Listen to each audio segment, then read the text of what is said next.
পৃথিবীর এবং সাধারণ শিক্ষার্থীদের কেরিয়ার গঠনে একে অপরের সাথে সহিষ্ণুতার সম্পর্ক রাখতে সুদূর প্রসারী ভূমিকা রাখবে সেই প্যানেল আপনাদের সামনে আমরা হাজির করব।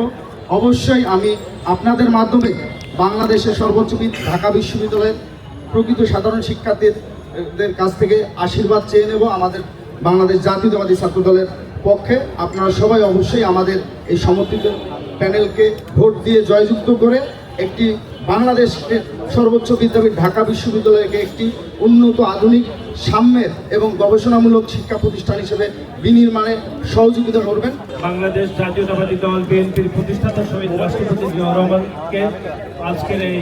সংবাদ সম্মেলনের শুরুতে আমরা গভীর শ্রদ্ধাভরে স্মরণ করছি এবং একই সাথে মহান মুক্তিযুদ্ধে যে সকল শহীদ হয়েছেন তাদেরকেও আমরা গভীর শ্রদ্ধাভরে স্মরণ করছি এবং জুলাই এবং আগস্টে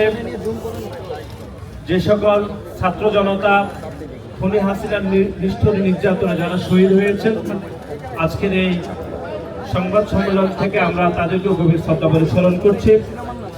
এবং একই সাথে আজকের এই সংবাদ সম্মেলন থেকে এদেশের গণমানুষের আপসের নেত্রী বিএনপি চেয়ারপারসন দেশনেত্রী বেগম খালেদা জিয়া, যিনি সংসদীয় রাজনীতিতে ভোটাধিকার প্রতিষ্ঠার মাধ্যমে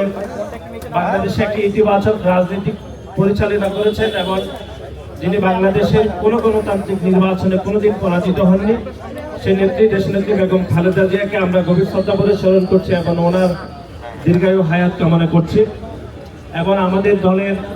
ভারপ্রাপ্ত চেয়ারম্যান আমাদের ছাত্র দলের সাংগঠনিক অভিভাবক জনাব তারেক রহমানকে সসম্মানে দেশে ফিরে আনার যে আন্দোলন বাংলাদেশ জাতীয়তাবাদী ছাত্র দল অবিরামভাবে করছে সেটি আমরা পুনর্ব্যক্ত করছি।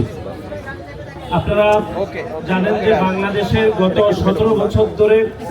যে ফ্যাসিবাদ কায়েম হয়েছিল, বিশেষ করে আপনারা জানেন যে গত 17 বছরের 3টি জাতীয় নির্বাচন অনুষ্ঠিত হয়েছিল। 2014 সালের একটি বিনা ভোটের নির্বাচন, 2018 সালের দল বাংলাদেশের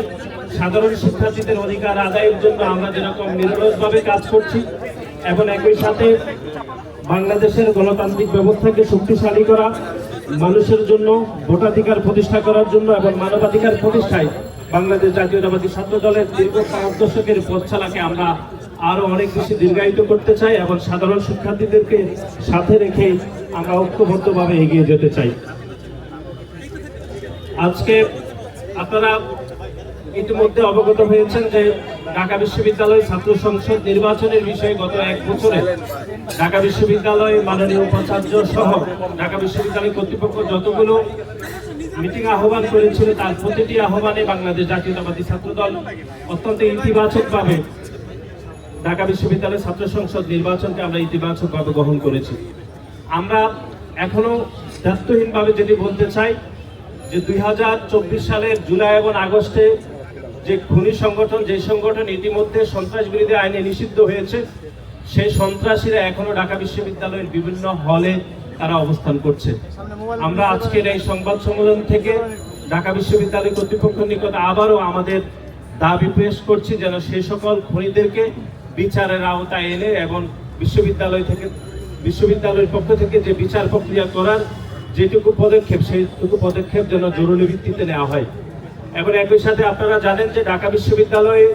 আগস্টের 4 তারিখেও খুনি হাসিনার পক্ষে ফ্যাসিবাদের শিক্ষকরা মিছিল মিটিং করেছে, তাদের একজনকেও ঢাকা বিশ্ববিদ্যালয় এখনো বিচার প্রক্রিয়া আনতে পারেনি, এটি দুঃখজনকভাবে। আমরা সেই সকল দোষর শিক্ষকদেরকেও বিচার দাবি করছি। সুতরাং এই যে খুনি সংগঠন ছাত্রলীগের বিচার প্রক্রিয়াকে এখনো ত্বরান্বিত না করেও তারপরে আওয়ামী লীগ দোষর শিক্ষকদের বিচার প্রক্রিয়াকে এগিয়ে না নেওয়ার পরেও যে ডাকসু চলমান রয়েছে সে ডাকসুকে আমরা ইতিবাচকভাবে দেখে আমরা প্রতিটি পদক্ষেপকে আমরা স্বাগতম জানিয়ে বাংলাদেশ জাতীয়তাবাদী ছাত্রদল এই ডাকসুতে ঢাকা বিশ্ববিদ্যালয়ের শিক্ষার্থীদের অধিকারের জন্য আমরা নিয়মিতভাবে নিবিড়ভাবে কাজ করছি। আজকের এই সংবাদ সম্মেলনে একটু পরেই বাংলাদেশ জাতীয়তাবাদী ছাত্রদলের সভাপতি জনাব রাকিবুল ইসলাম রাকিব 2025 সালের যে ডাকসু ঢাকা বিশ্ববিদ্যালয় কেন্দ্রীয় ছাত্র সংসদ যে প্যানেল